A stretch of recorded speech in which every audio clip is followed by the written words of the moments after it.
Glória a Deus, aleluia.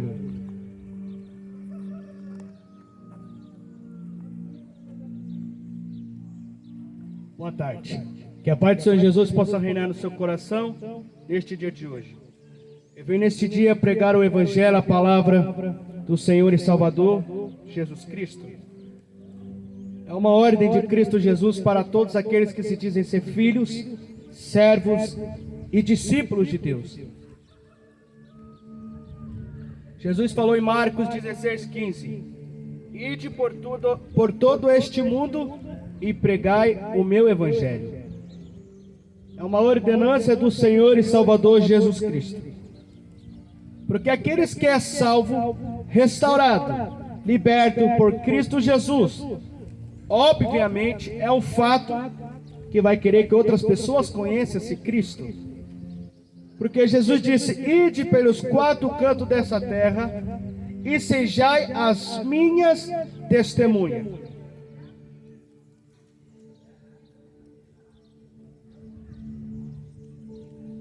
Eu quero falar acerca do livro de Êxodos. A palavra êxodo significa libertação, liberdade. O livro de Êxodo foi escrito pelo Moisés, um servo de Deus. Moisés, a qual vivia no Egito.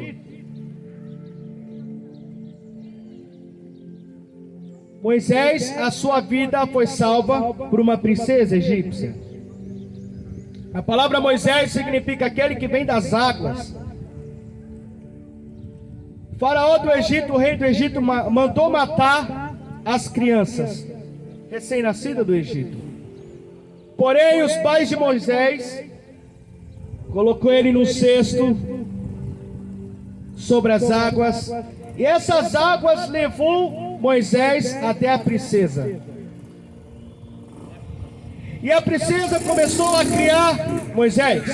Moisés cresceu dentro do reinado egípcio, dentro de um conhecimento, filosofia, religião pagã, a qual adorava o sol, adorava a lua, adorava falsos deuses.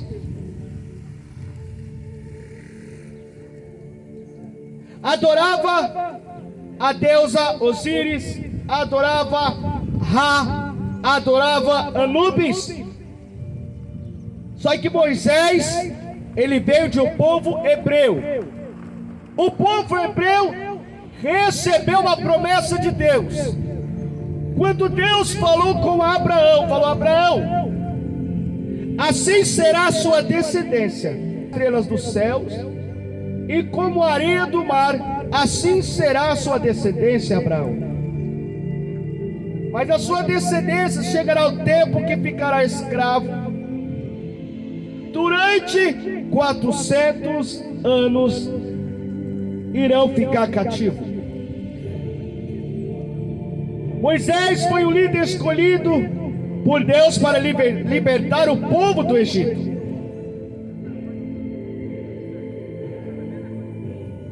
Uma certa feita Moisés viu um do povo dele, hebreu, apanhando do egípcio. Ele foi e matou o egípcio e saiu foragido do Egito. E ali Moisés casou e teve filhos.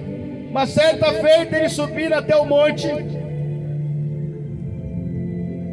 viu uma certa sarça ardente, e ele, curioso, queria ver por que aquela árvore pegava o fogo, ficava pegando fogo e não se consumia.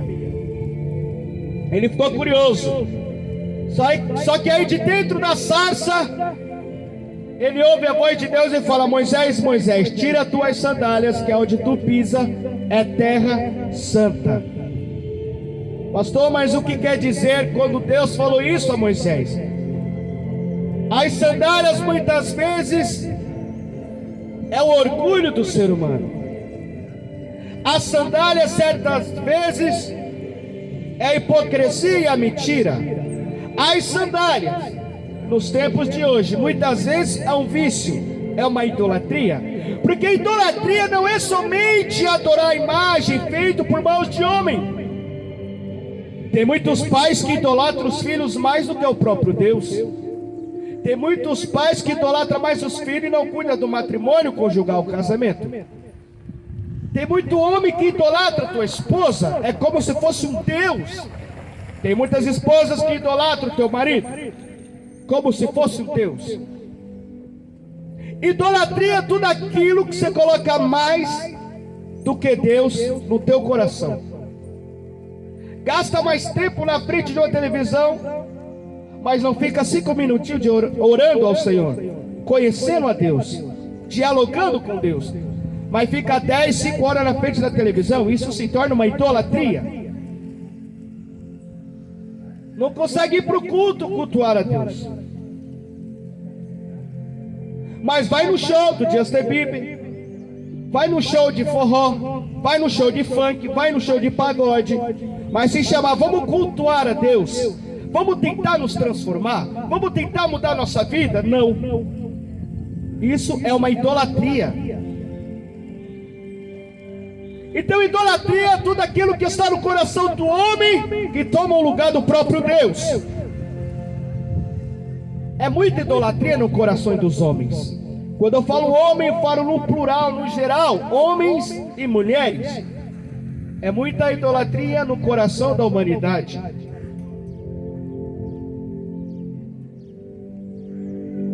Moisés, o homem escolhido por Deus, Deus falou para ele: tira suas sandálias, que é onde você pisa é terra santa.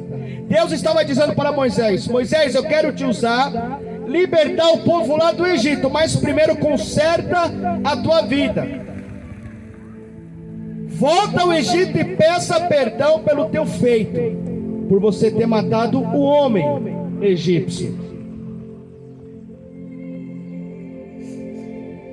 Moisés foi até o Egito e falou com o faraó, para que libertasse o povo de Deus para adorar o Deus vivo no deserto, para que prestasse culto ao Senhor no deserto. Só que não, faraó queria o povo preso na filosofia, na crença e na religiosidade pagã egípcia. O povo era escravo de Faraó. Quantas pessoas estão sendo escravos da religião? Quantas pessoas estão sendo escravos de falsas crenças que aprendeu desde criança? Cresceu com uma religiosidade, uma educação errônea e errada, e acha que é certo. O Senhor Jesus veio para salvar o pecador do teu pecado. É por isso que muitos dizem: não necessito de Deus, não necessito de Jesus. Eu já tenho tudo. Eu já tenho casa, já tenho carro, já tenho moto, já tenho uma linda esposa, um lindo marido, lindos filhos. Eu tenho uma conta bancária boa, eu tenho um salário ótimo.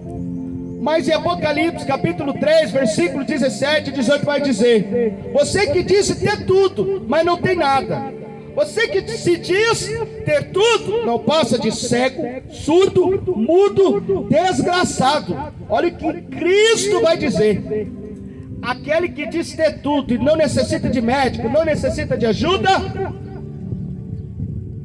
Esse não tem nada, não passa de pobre, cego, nu e desgraçado. Jesus falou em Marcos 2,17: eu não vim para os justos, porque eles dizem que não necessita de médico. Eu vim para os pecadores, para perdoar de vossos pecados. Não adianta ir no culto, não adianta ir na missa, não adianta. Isso está fazendo um trabalho de tolo, porque não muda. É a mesma mesmice, é a mesma vida, é o mesmo rolezinho, é a mesma crença, não muda. Apóstolo Paulo vai escrever para os irmãos que estavam em Roma, Romanos capítulo 12, versículo 2: não vos conforme com este mundo, mas renovai a sua mente com as coisas de Deus. A mente do ser humano só muda quando ela acrescenta o reino de Deus dentro do teu ser, dentro do teu coração, dentro dos teus pensamentos. É uma mudança de mente, uma mudança de intelecto. Será gerado o intelecto celeste, uma vida. Mas muitos não querem essa vida que é Cristo. Pastor, mas quem é você para vir falar essas coisas aqui? Veja bem, já fui noia, já fui prostituto, já fui macumbeiro, conheço a macumba, conheço o catolicismo, conheço o satanismo, conheço o espiritismo, já passei por esses lugares. Já fui alcoólatra, tive mais de 50 overdoses só de cocaína, maldita cocaína. Se Deus me transformou e está transformando muitas pessoas, por que Ele não pode te transformar? Ele pode te transformar. Mas o que te impede de ser transformado por Deus é que você não toma a atitude de querer uma mudança. Porque Deus não vai descer do seu trono de glória e apertar a sua mão. Você quer ver Deus? Ele é manifesto através da tua palavra. Você quer consolo, oração e a palavra de Deus. Você quer um auxílio, uma ajuda? Caia com a boca no pó, diante dos pés de Deus, e aí haverá uma esperança. Mas eu quero falar acerca de Moisés, o líder do povo hebreu. Moisés, ele conduzindo aquele povo pelo deserto. Só que o povo murmurava tanto, que ficou rodando no deserto durante 40 anos. O Senhor queria dar a terra que mana leite e mel, a nova Canaã, em questões de anos, até meses, mas por conta da murmuração do ser humano, atrasa. As pessoas não conseguem alcançar seus objetivos porque só murmura. A boca suja, mal lavada, só sai palavrão, só sai blasfêmia, só sai o que é de ruim, não sabe dizer algo que é bom e só vive atrasando seus objetivos. Moisés, ali no deserto, Moisés, ele subiu um monte. Ele subiu um monte para falar com Deus. Moisés ficou durante dias e noites ali buscando a face do Senhor. Só que ali Deus falando com Moisés: Moisés, desça, porque o meu povo, que chama pelo meu nome, está se corrompendo.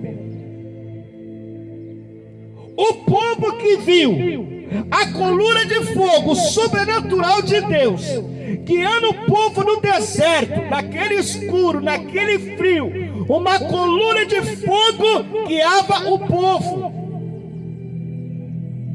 De dia a nuvem estava sobre o povo, para que o sol não venha lhe machucar, lhe ferir, molestar a tua pele. O povo viu o sobrenatural de Deus.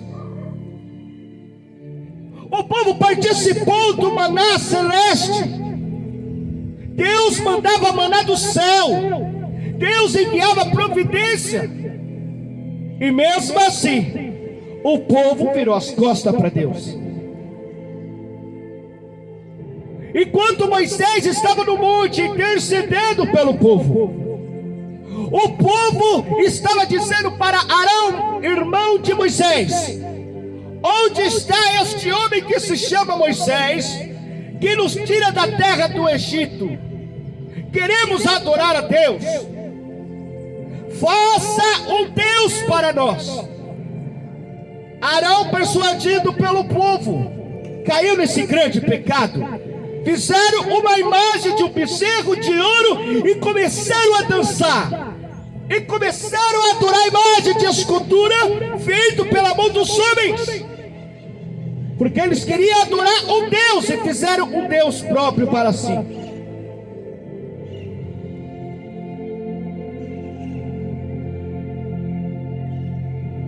O povo virou as costas para Deus.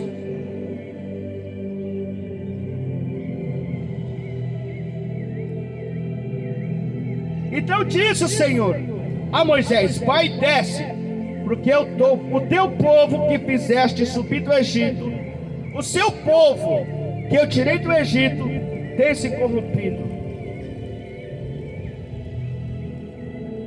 Eles viram o sobrenatural de Deus. Eles viram o livramento que Deus deu para aquele povo passando no Mar Vermelho, a qual Faraó e os seus cavaleiros vinham atrás do povo de Deus, o povo hebreu, correndo de Faraó e dos seus cavaleiros. E Deus falou para Moisés: Moisés, estenda o cajado sobre o mar. O mar se dividiu, o mar abriu no meio, e o povo passou sobre o mar. Deus dando ali o livramento de morte das mãos de Faraó. Quantas vezes Deus tem livrado certas pessoas da morte, do acidente, do suicídio? Deus tem se manifestado o teu amor e a tua misericórdia de diversas formas, e mesmo assim o ser humano não tem dado o devido valor ao Senhor. O que importa para muitos seres humanos é o umbigo. Tem um rei na barriga. Querem fazer o que quer, quando quer, a hora que quer. Escute uma coisa, rapaz. Escute uma coisa, mulher. Não pense que você é dono de você mesmo. Há somente dois caminhos: o céu e o inferno. Cristo Jesus ou Satanás. Aí eu lhe pergunto, algo que você deva se refletir: você está agradando a Deus ou ao diabo? As suas atitudes, as suas ações. O que você está fazendo? Você está fazendo para a glória de Satanás ou para a glória de Deus? É algo que deva ser refletido. A tua casa está habitando quem? Cristo Jesus ou Satanás? O povo hebreu recebeu livramento de morte passando pelo Mar Vermelho. Ali Faraó e seus cavaleiros morreram no mar, porque o mar se abriu para o povo de Deus, mas fechou para aqueles que estavam perseguindo o povo de Deus.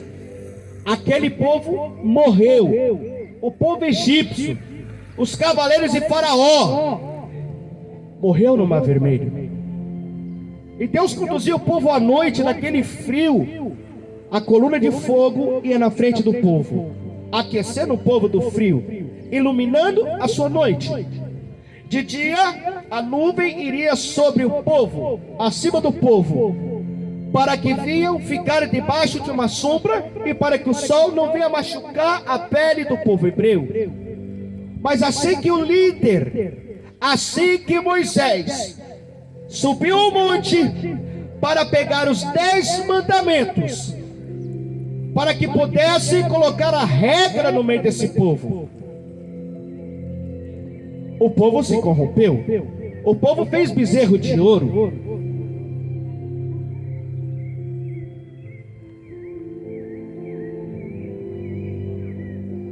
E vendo Moisés que o povo estava despido, porque Arão havia despido para a vergonha entre os seus inimigos, pôs-se em pé Moisés na porta do arraial e disse: quem é do Senhor, venha a mim.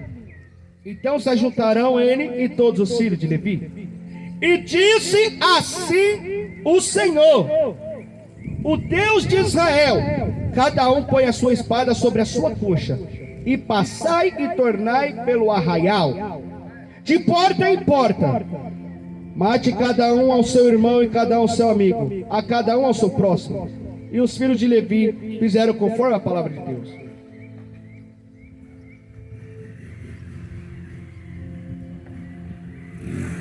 E ali morreram 3.000 pessoas. Além de fazer um bezerro de ouro, o ser humano esquece que tudo tem uma consequência.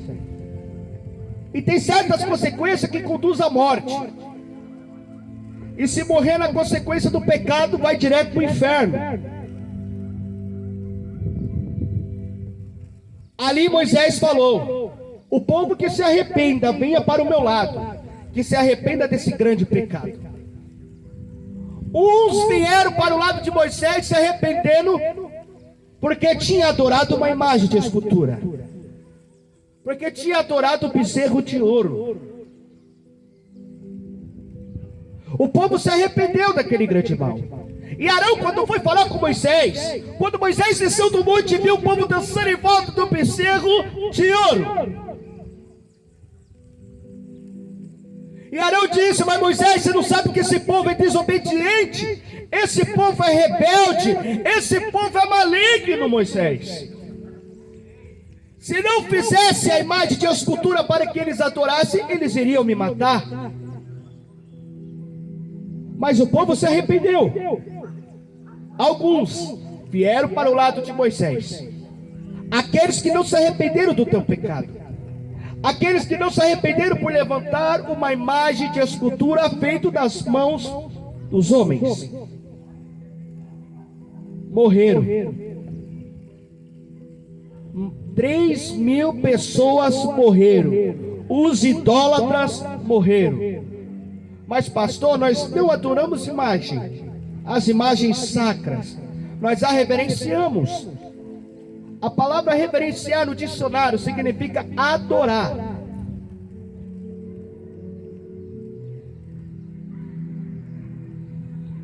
E segundo a palavra do Senhor Jesus Cristo, é proibido fazer tal coisa porque é pecado diante dos olhos de Deus. Um dos pais da igreja, Eusébio de Cesareia, ele vai falar acerca de alguns bispos, pastores, líderes da igreja, a partir do ano 300 em diante. Ele vai escrever, isso é um fato, é histórico. Um dos pais da igreja, a palavra padre no latim, pai no latim é padre. Um dos pais da igreja, Eusébio de Cesareia, história eclesiástica, ele vai dizer: porque há entre os bispos que estão deixando o paganismo entrar dentro das igrejas, a qual os bispos estão adorando e reverenciando uma imagem de escultura, que isso é pecado aos olhos de Deus. Então alguns pais da igreja se corromperam, trazendo paganismo dentro da igreja. Isso é pecado. Olha o que Deus vai dizer. Pastor, mas é duro essas palavras? Não, isso é fato, é histórico, é um documento e é bíblico. Não estou falando por minhas palavras. É baratinho o livro, Eusébio de Cesareia, um dos pais da igreja. E também no Google tem grátis, em PDF, só ler. Está escrito na patrística, aqueles livrinhos verdes, que é muito utilizado no catolicismo. Então um dos pais da igreja, um padre, um bispo, Eusébio de Cesareia, ele vai escrever que tem uns bispos se corrompendo, trazendo imagens de escultura dentro das igrejas. Isso é pecado diante de Deus. Veja bem, olha que a palavra do Senhor Jesus vai nos dizer. Pode pegar o manual de vida, as escrituras sagradas, ou até o Google. Olha aqui no livro de Êxodo, vai dizer, no livro de Deuteronômio, capítulo 4, versículo 16, vai dizer: para que não vos corrompais e vos façais alguma escultura à semelhança de imagem de macho e fêmea. Versículo 17: figura de algum animal que haja na terra, figura de alguma ave alígera que voa pelos céus, figura de nenhum animal que anda de rastro sobre a terra, figura de algum de peixe esteja nas águas debaixo da terra. Aqui ele está dizendo: não façai imagem de escultura. Aonde mais está escrito, pastor? Vamos lá. Olha o que ele vai dizer. Deuteronômio, capítulo 27, versículo 15. Isso é bíblico. A palavra de Deus é canon, considerado sagrada, inspirado por homens cheios do Espírito Santo. Aqui ele vai dizer, Deuteronômio 27, versículo 15. Está escrito: maldito o homem que fizer a imagem de escultura ou de fundição, é abominação diante de Deus. Está escrito. Mas pastor, e os querubins na arca da aliança? Veja bem, ali era uma representação, e o sacerdote entrava uma vez por ano dentro do lugar santíssimo, que era uma tenda, a qual tinha o átrio, o lugar santo e o lugar santíssimo, que é santo dos santos. Isso é história, isso é fato, há documentos, uma verdade. E ali o povo começou a idolatrar a arca da aliança, a qual tinha os querubins. O que Deus fez? Fez desaparecer sobre a face da terra a arca da aliança. Nenhum arqueólogo, nenhum professor, nenhum cientista encontrou a arca da aliança na face da terra. Deus fez desaparecer por conta da idolatria do povo. Pastor, mas tem a serpente Neustã, a qual o povo olhava e era curado. Então veja bem, isso se tornou uma idolatria. Deus levantou um rei chamado Ezequias, para fazer uma reforma religiosa, e destruiu a serpente de bronze chamada Neustã.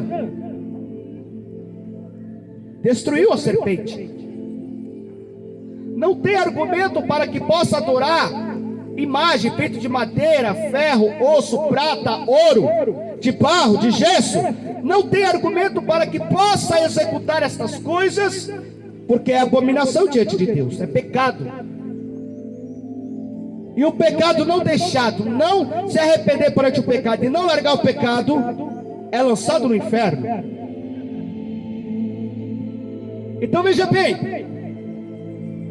pastor, mas e o templo de Salomão, que tinha imagem de escultura, tinha leão, tinha não sei o que? Veja bem, foi destruída. Mas o segundo templo foi construído também, o Zorobabel, foi destruído também, porque Jesus disse, os discípulos falaram: Jesus, mas que paredes bonitas, olha como é bonito esse templo. Jesus falou: não ficará pedra sobre pedra que não seja derrubado. Foi destruído, porque fazia do templo aonde Deus habitava, naqueles tempos Deus habitava no templo. Estavam fazendo do templo lugar de cambistas, salteadores, ladrões, filhos do diabo. Estavam fazendo comércio dentro do templo. Foi destruído o templo, porque se tornou algo idólatra.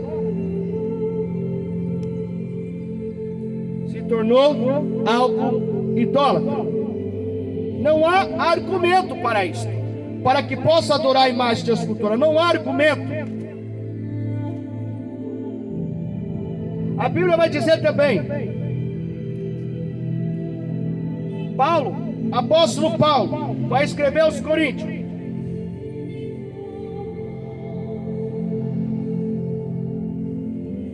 que Cristo Jesus, Ele habita em nós, nós que somos o templo do Espírito Santo de Deus. Nós somos o templo, o Senhor quer habitar em nós, o Espírito de Deus quer habitar em nós. Apóstolo Paulo vai escrever em 1 Coríntios, capítulo 3, versículo 16. Apóstolo Paulo vai dizer: não sabeis que vós, que sois o templo de Deus, e que o Espírito de Deus habita em vós? Se alguém destruir o templo de Deus, Deus o destruirá, porque o templo de Deus é vocês, o templo de Deus são os vossos corpos. Deus não habita dentro de um prédio, Deus quer habitar um ser humano, mas Deus só habita em um ser humano arrependido dos seus pecados, a qual deixando o pecado. Como que Deus habita numa pessoa que os lábios só fuma maconha? Como que Deus habita numa pessoa que vive traindo a esposa, o marido? Deus não habita num ser desse. Como que Deus habita numa pessoa que vive enchendo a cara, só vive bêbado? Deus não habita. Como que Deus habita numa pessoa que só vive falando palavrão, vive se deitando com uma ali, outra aqui, outra ali, outra aqui? Deus não habita. O Senhor falou: cuide do templo, porque quem não cuidar do templo será destruído pelo dono do templo. Somos o templo do Espírito Santo. Há uma promessa que está escrita em Joel capítulo 2. O Senhor Deus disse: e nos últimos tempos derramarei do meu Espírito sobre todos. Mas aí tem um porém: todos aqueles que se arrependem e deixam o pecado. Acho que foi fácil deixar a cocaína, mas Deus me ajudou, eu larguei a cocaína. Acho que foi fácil deixar a cachaça, eu era o alcoólatra, ficava 3 a 4 dias sem dormir, só bebendo e cheirando farinha, pegando dinheiro com agiota, para ficar brisado, muito louco. Não foi fácil, mas Deus me ajudou a libertar. Deus, Ele ajuda aquele que se esforça. E não se engane, no céu não entra não drogado, bêbado, prostituto, prostituta, homossexualismo, macumbeiro, feiticeiro, idólatra, mentiroso que dá falso testemunho. No céu não entra. Onde que está escrito isso, pastor? 1 Coríntios capítulo 6, versículo 9. E não se engane, não herdarão o reino de Deus os hipócritas, os mentirosos, os feiticeiros, os idólatras, o que consulta os demônios achando que está consultando os mortos, os beberrões, os drogados, os prostitutas, não vai herdar o reino de Deus. Está escrito. E como eu faço para herdar o reino de Deus, pastor? Só entra no reino de Deus ex-alcoólatra, ex-drogado, ex-prostituta, ex-prostituto, ex-gay, ex-lésbica. No reino dos céus só entra ex. E como farei para me libertar disso, pastor? A Bíblia fala, Romanos capítulo 10, versículos 7, 8 e 9. A palavra de Deus está perto de ti. Creia com teu coração e confessa com a tua boca, e tu serás salvo. Mateus capítulo 16, versículo 24. Quer ser meu discípulo? Pega a tua cruz e siga-me. Aí tu terás um tesouro no reino dos céus. Aí teu nome estará no livro da vida. A Bíblia fala em Hebreus capítulo 6: é impossível uma pessoa se arrepender a qual teve contato com o poder de Deus, teve contato com o Espírito Santo da verdade, foi usado pelo Espírito Santo. Pastor, quem será condenado então? Uma mente cauterizada, uma mente consciente. Não me entenda mal, o pecado, todos pecamos, mas tem pecado que dá para ser evitado, tem pecado que dá para lutar contra ele. Os que serão condenados é uma mente cauterizada, é uma mente consciente, vendo que Deus usa o homem e a mulher para entregar uma mensagem, para pregar o evangelho, para cantar hinos espirituais, harpas e louvores a Deus, e atribuir esta obra à obra de Satanás. Assim, quando Jesus disse, Mateus capítulo 12, versículo 30 em diante, Jesus disse para os fariseus: olha, se pecar contra Deus, se pecar contra os homens, terá perdão, mas o pecado contra o Espírito Santo não tem perdão, já está condenado ao inferno. A blasfema contra o Espírito de Deus não tem perdão.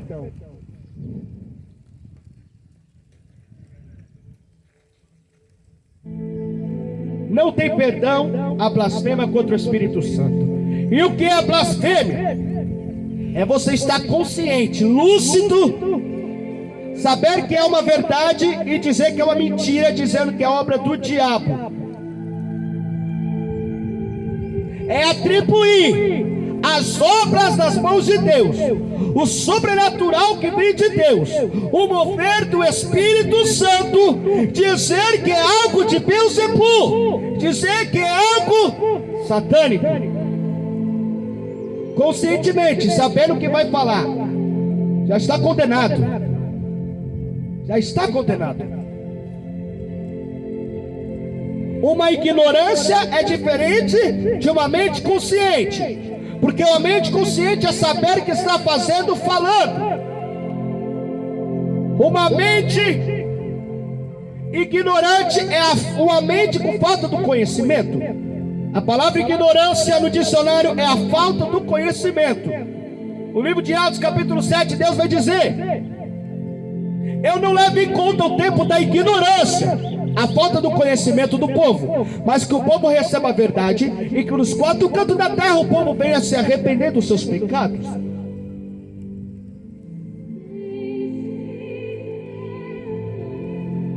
Moisés, ali conduzindo o povo a sair do Egito, sabe por que aquelas 3 mil pessoas morreram por causa da sua idolatria? Adorando o bezerro de ouro? Por que morreu, pastor?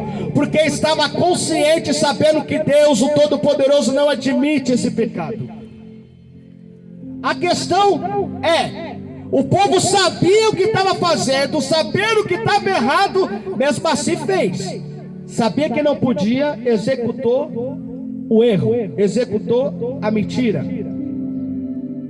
E além disso, Deus ainda deu a oportunidade, se arrependa.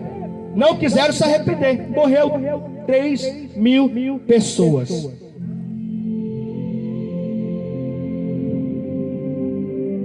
A diferença, há uma diferença entre dois tipos de pecadores. Todos somos pecadores, mas há uma grande diferença. Tem o pecador hipócrita e tem o pecador sincero. O pecador hipócrita é igual aquele pecador na cruz do Calvário, lá no Gólgota. 2 ladrões crucificados com Cristo Jesus.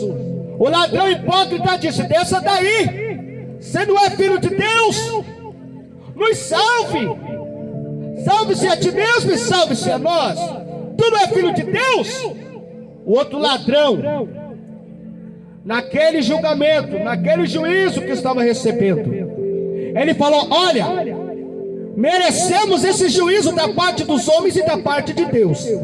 Merecemos estar aqui crucificado, porque roubamos, matamos, mentimos e destruímos. Agora este chamado Cristo Jesus, nada fizeste. Nós merecemos estar aqui, mas ele não merece. E aquele ladrão disse: Jesus, se me permitires, deixe-me entrar no teu reino. Jesus disse: hoje mesmo estará no paraíso comigo.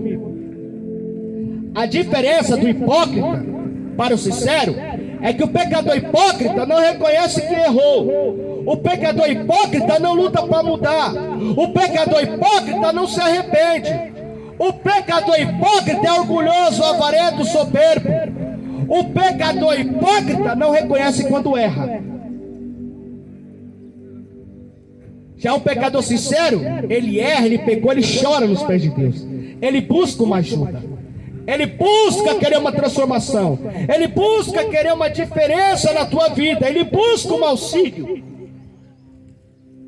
Por isso que Jesus disse, Mateus 11, 28, vinde a mim todos que estão cansados e sobrecarregados, eu vos aliviarei.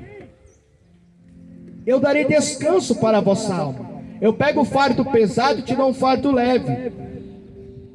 Por isso é que aquelas 3.000 pessoas morreram. Porque idolatrando o bezerro de ouro, fizeram uma imagem de escultura, não se arrependeram daquele erro, não se arrependeram daquele pecado, morreram ao fio da espada.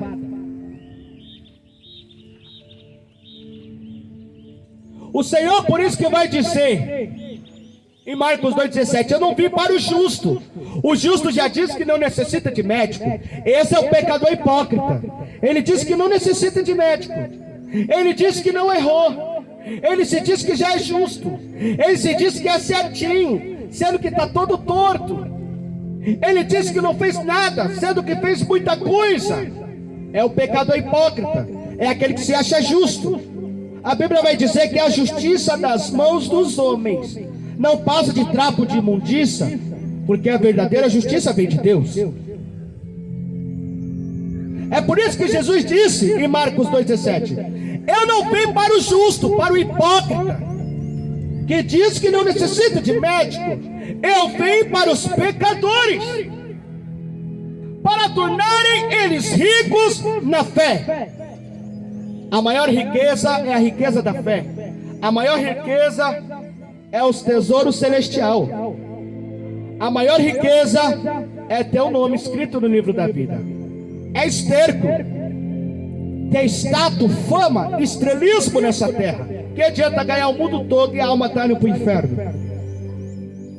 O que adianta executar a vontade da carne, fazer o que quer, quando quer, a hora que quer e quando quiser, se está indo para o inferno? Não, não, não. Como o apóstolo Paulo disse, eu não tenho por preciosa a minha própria vida. Convém eu agradar a Deus do que aos homens. E foi posto em mim. E ai de mim se não pregar este evangelho. Muitos pastores covardes não querem pregar esse evangelho porque não dá dinheiro para ele. Mas muitos, não é todos, porque tem muitos homens e mulheres de Deus. Mas muitos não pregam a verdade porque querem enriquecendo ilicitamente com o dinheiro do povo. E não falam a verdade para que o homem e a mulher não saia da sua instituição. Porque aí o homem e a mulher, recebendo a verdade, ouvindo a verdade, não vai gostar. E aí se não gostar, não vai dar dinheiro na instituição.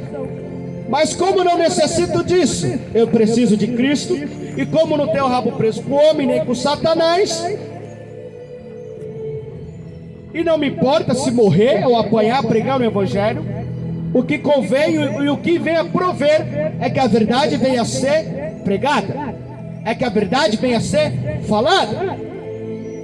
Tantas igrejas para um lado e para o outro, mas os líderes que se dizem ser líderes não querem ir na biqueira, não querem ir nos hospitais, não querem ir nas cadeias, não quer pregar para prostituta, prostituto, não quer pregar para gay, para lésbica, não quer ir até os problemáticos. Por isso que Jesus disse, eu vim para os pecadores. Não, querem pregar, querem auxiliar, querem aconselhar empresários, quem tem dinheiro. Porém Deus me levantou e não foi homem. Eu prego por amor à tua alma e a salvação da tua alma e da tua casa. Porque o maior desejo, o meu desejo é que tu e a tua casa venham a ser salvos. Que o nome de cada um venha estar escrito no livro da vida.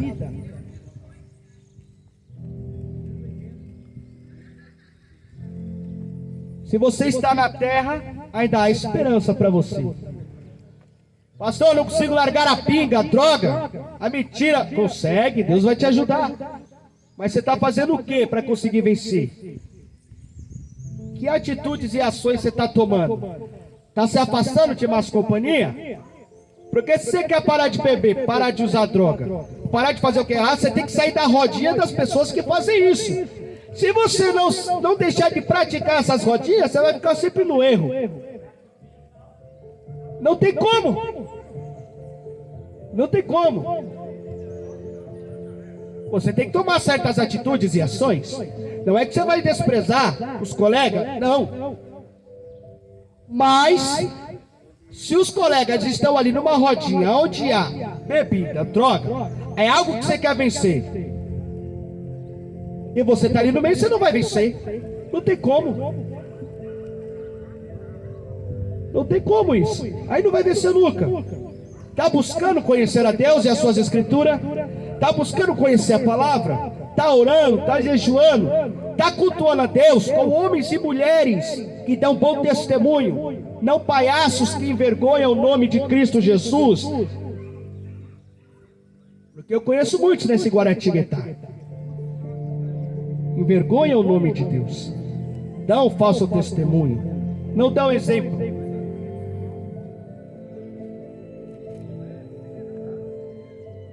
A palavra de Deus, ela é viva e eficaz como a espada de dois gumes, que separa a alma, o espírito entre ossos e medulas. É perfeita para exortar, ensinar, corrigir, redarguir e ensinar o homem como provém caminhar diante de Deus. Timóteo, o jovem pastor, ele vai escrever na carta de 2 Timóteo 3,16, vai dizer: toda a escritura é divinamente inspirada por Deus, é proveitosa para ensinar, para redarguir, para corrigir, para instruir em justiça, para que o homem de Deus seja perfeito e perfeitamente instruído para toda boa obra. Como que você conduz sua família? Com este manual. Como que você conduz a tua empresa? Com este manual. Como que tu ensina os teus filhos? Com este manual, a palavra de Deus.